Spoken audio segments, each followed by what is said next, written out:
Thank you for joining us and welcome to a brand new season of For Couples Only.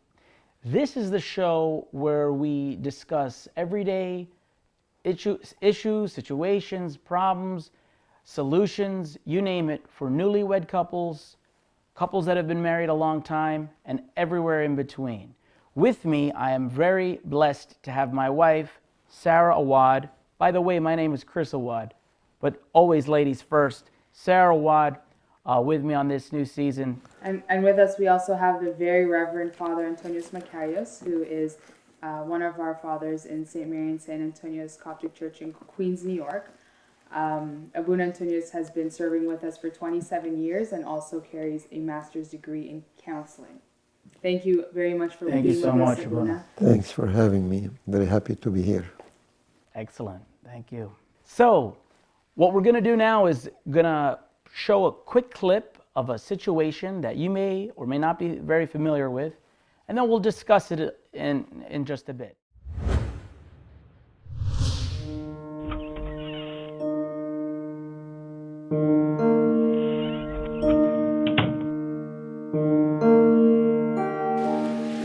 Hey, you want something to drink?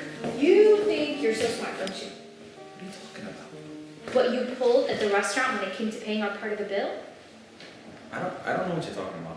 Yeah, this seems to be just your grand scheme. What you do every time we go out nowadays, isn't it? It's this little trick that you pulled. I have no clue what you're talking about. You know exactly what I'm talking about. Look, we've had a good day. Let's not ruin it. Let's just have... Stop. Just stop. We don't need to ruin the day, okay? Just forget about it.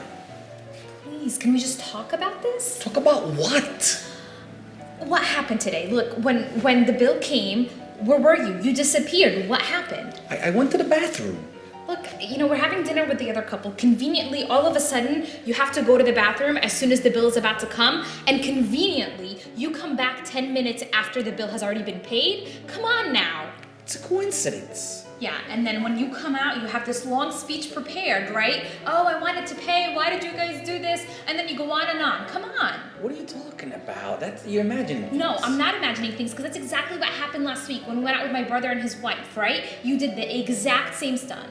Look, I gotta go to the bathroom after I eat and drink. That's normal. Look, it's bigger than that, all right? Like every time I want to buy something or I ask you for money for anything, you give me this long thing about how we can't afford it, we don't have, yada, yada, yada, and you just have this whole money thing with you. Because we really can't afford. We don't have all that much. Okay, fine, what about this?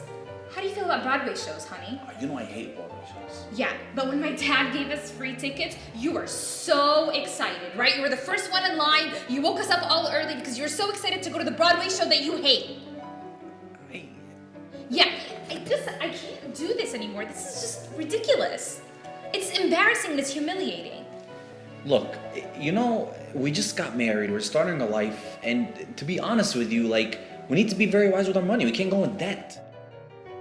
Wise? What? This is not wise. This is just greedy. It's disgusting. It's embarrassing. It's just too much. That's not how you felt when we were engaged. You were happy with the way I was handling everything. You know what? When we were engaged, I was young and I was in love and I saw everything with rosy-colored glasses. I didn't see all these signs. I didn't know. You really should be thankful that, I'm this wise in dealing with our money. You really should be. Are you making this a virtue? It is. We have to be wise with our money. This is not a virtue. This is just craziness. Whatever. We obviously can't talk about this. I'm gonna go upstairs, okay? All right, just close the lights on your way up, okay? What? Look, you didn't see the bill. I look at the bills. The bill was too high. Oh my gosh. Stop talking to me. That's enough. Okay, welcome back. We hope you guys enjoyed that clip. Now we are going to get into the nitty-gritty with Abuna and really figure out what is going on and try to analyze and understand the perspectives of each of these couples, of the couples. So Abuna, in this video, it's clear that one of the husband is quite stingy. So we want to understand when is this kind of attitude stinginess versus financial wisdom? I think from what we've seen in this video clip, you can tell that there is a problem that was never discussed before. But the problem was there, and no one wanted to face it or talk about it before this event took place. And here we started to figure out that the wife is so upset about the situation, and we can talk about body language or face language. And you see her so upset once she walks into the house. And meanwhile, the husband is so happy, doesn't feel anything. He had a great night. And then we find out that why she was that upset and why he wasn't.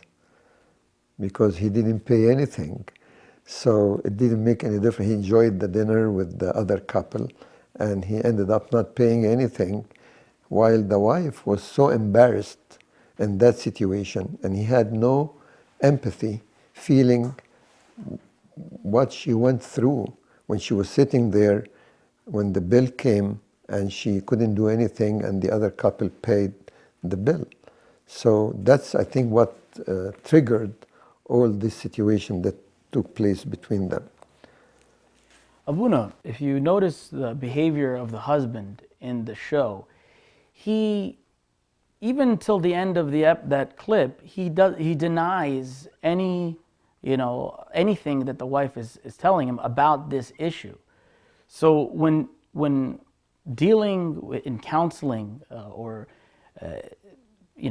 having a way to speak to this couple, if the husband is not even open about it, what should they do to fix this or solve this? I think first thing, they should realize that there is a problem, and they need to name the problem. Both of them. Oh. And apparently there is more than one thing in this situation.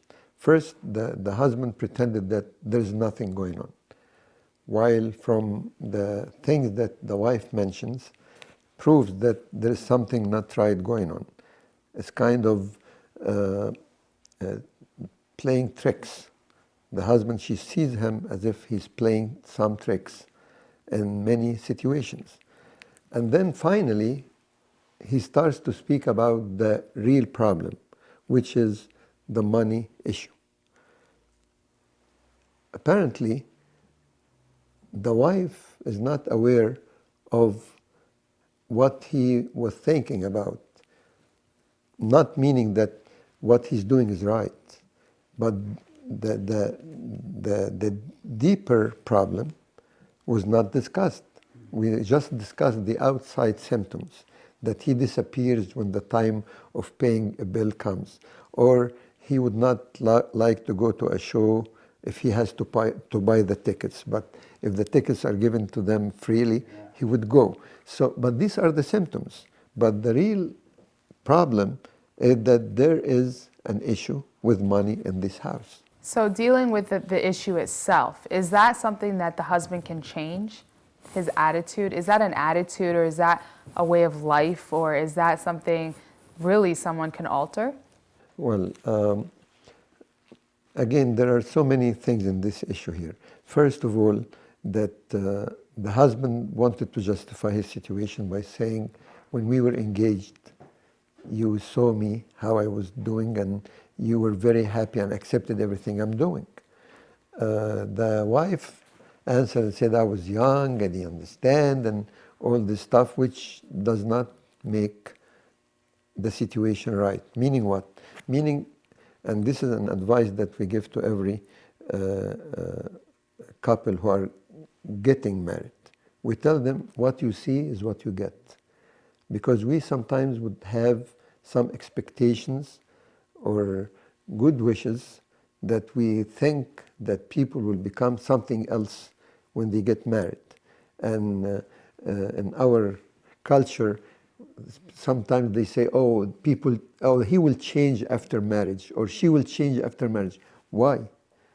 It doesn't happen. what you see is what you get is very important. So if you saw him doing this before marriage and you accepted it, why are you complaining about it now? That's what he's telling her. That doesn't mean that this way of living is acceptable, because they have to come to terms with each other on how to handle the money issue. I want to add also that apparently the wife has no idea about the financial situation. And he mentions this when he talks about turning the lights off. And he says to her that you have no idea how the electricity bill is so high. So that means that she has no say in handling the electrical bills or the bills in general or the financial situation, which is not right. They should share in everything that is in their life. And that's a sign of maybe there is no such unity in the way we expect it to happen in marriage, that they are open to one another in all aspects.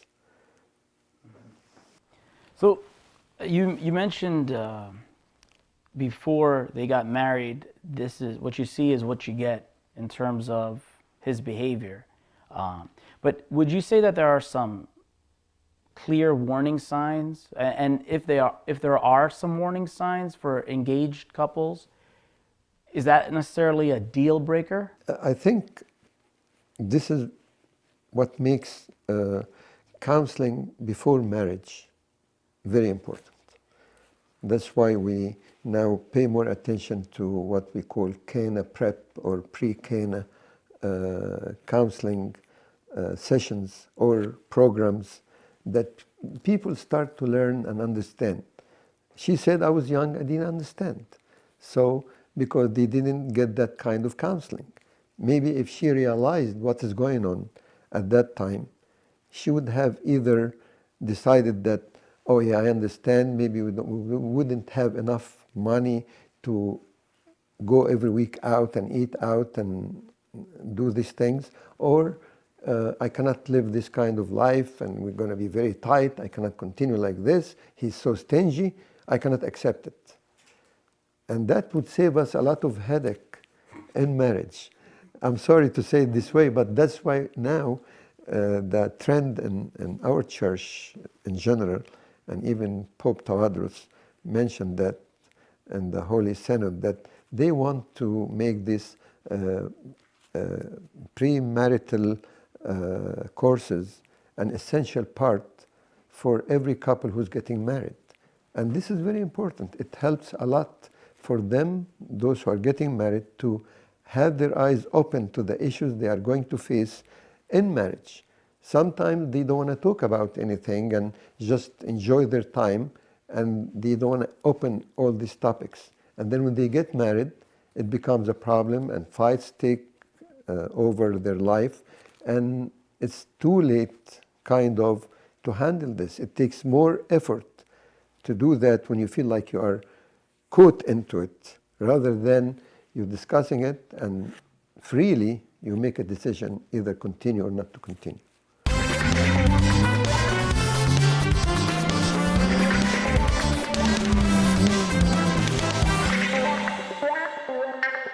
Would you say that financial problems are a main cause? I mean, generally, I know that they're a main cause for problems, marital problems in general, but in our community, would you say that it is? Apparently, yeah, I'm sorry. Apparently it is. Okay. And from some statistics, it shows that maybe money issues are becoming the number one issue in marriage problems. And also, it might be number one issue in divorce. So it's becoming a serious thing because life is tough nowadays, and if people do not get, and I think it's all underneath it, there is the issue of trust. How the two can trust each other and how they would understand becoming one and be open to each other, and the presence of Christ in their middle, in their midst, that He will bless them and they don't have to hide anything from each other and be able to talk about everything and every issue without any worry or fear. And also the role of the spiritual father or a counselor that can guide them. And of course, one of the old tradition, our church, that should be a godparent for the couple, which we call the ishbin. It used to be like that, there would be a spiritual advisor or a spiritual director to help this new couple to go through their life and face the issues that they face.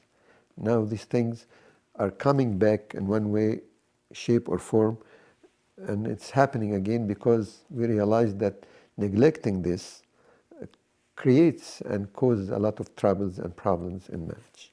I would love to see more godparents around.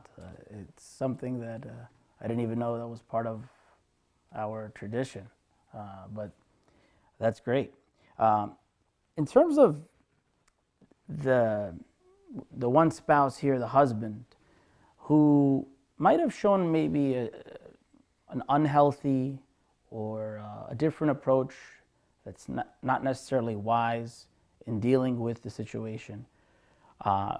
Is there advice that you have for people that may have similar feelings as the husband did in this situation, where maybe they not necessarily were cheap, but they were maybe showing greed or showing different forms of like the way they deal with money? Is there a way to tell whether it's out of wisdom that they make these decisions, or if it's just something that's not really healthy?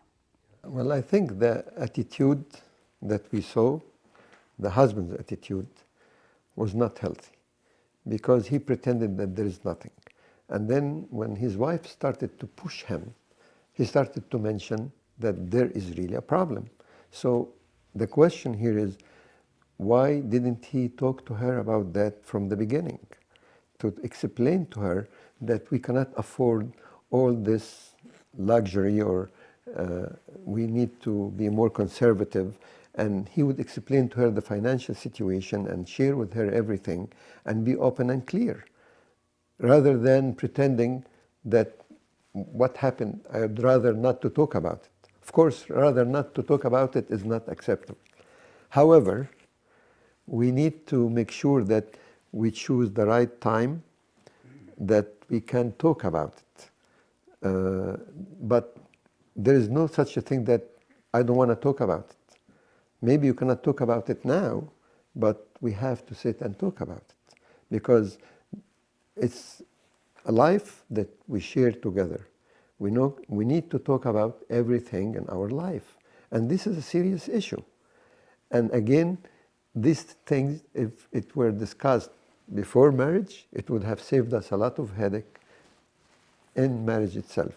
The second thing is that apparently the wife was so upset because she is not aware of all the things that he was talking to her about at that time. And that's why it ended in a way that she was so upset she went upstairs, and here again we have a big fight.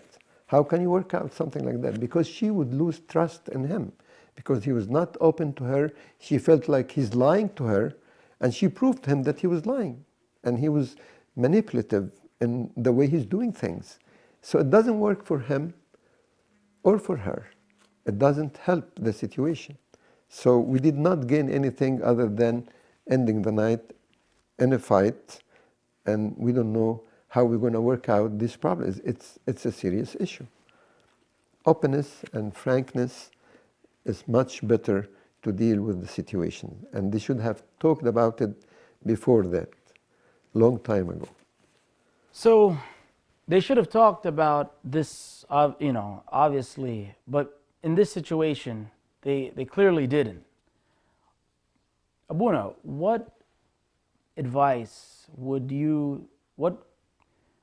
directions? I mean, I guess obviously every couple is different, but just from the surface of what we saw in this clip, what would be some advice to give both of the spouses here in this situation? I think I would tell the husband to be more open and honest in communicating everything to his wife, and need not to play games, if I would put it this way, and explain to her what is the financial situation that they are going through, and share with her everything. That's one thing. The other thing is that if I'm sincere and honest in my life with Christ, I will be honest and sincere with my wife. It's a sign that there is not enough sincerity in my life with Christ, because I can play games and be deceiving and manipulative, and I think I'm okay, as if there is nothing happened, which is not healthy. So the bottom line here is our life in Christ. Is Christ in this house? Do we really understand God's word, the meaning of true love that will give and sacrifice and forbear everything and believe everything, or we just pretend to do things that are not real and sincere? To the wife, I think she maybe would have told him, I think we have a problem we need to talk about. And of course, when we are upset, we say things in a certain way, but it doesn't get us to solve the problem. But maybe if we sit down and maybe pray together or do something peaceful, and then we start to talk, I feel we have a problem and we need to talk about it. And instead of accusing the person, which is always insulting, even if the person really did it, it would be more helpful to say, I feel that there's a problem because this situation takes place and was repeated, and I don't understand what is going on. Could you tell me what's going on? I think he would have opened and said, yes, we have financial problem and we need to deal with it in a different way. And then he would start to open much easier. And instead of being two enemies standing on, like having conflict with each other, they can be on the same side and solve the problem. Thank you, Abuna. Thank you, Abuna. Most welcome. We learned so much on that very important discussion on financial perspectives from both the husband and from the wife's point of view. We hope you enjoyed this episode. Please join us for the next episode with being honored again with Father Antonios Macarios. And we will continue to grow and strive to have marriages free from issues, although that's never going to be possible. But God willing, we will continue to grow and learn more and more. Thank you.